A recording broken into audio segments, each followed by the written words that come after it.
இதுக்காக தான் வெயிட் பண்ணிகிட்டு இருந்தோம். காலையிலேருந்து வெயிட் பண்ணிகிட்டு இருந்தோம். எப்படா அலௌன்ஸ் பண்ணுவாங்க அப்படின்னு சொல்லிட்டு.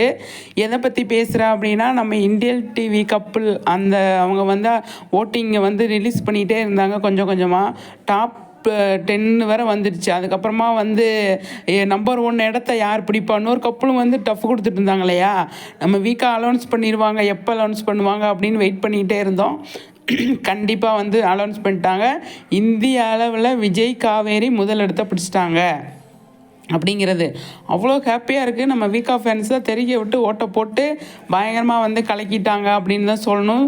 சூப்பருங்க. நம்பர் 1 இடத்து உலக அளவில், அதாவது இந்திய அளவில் வந்து ஒரு சீரியலில் நடித்து இவ்வளோ ஃபேமஸ் ஆகி அதில் நம்பர் 1 இடத்த பிடிக்கிறது அப்படிங்கிறது எவ்வளோ பெரிய விஷயம். அது மகாநதியிலேருந்து அவங்க வந்து வீக்கான்னு சொல்லி தான் அவங்க வந்து பயங்கரமாக ஃபேமஸ் ஆனாங்க.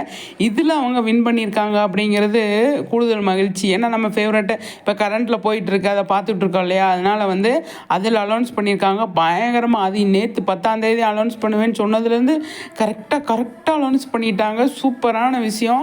பயங்கர ஹாப்பி அப்படிங்கிறது தான். நேற்றுக்கு தான் அதுக்கு தகுந்த மாதிரி ஷூட்டிங் ஸ்பாட்லேருந்து நிறைய விஷயங்கள்லாம் வந்துட்டு இருந்தது இல்லையா. அது மாதிரி நம்ம வீக்காவுக்கு வந்து பயங்கர சூப்பர் நம்பர் 1 இடத்த பிடிச்சது பயங்கர ஹாப்பி.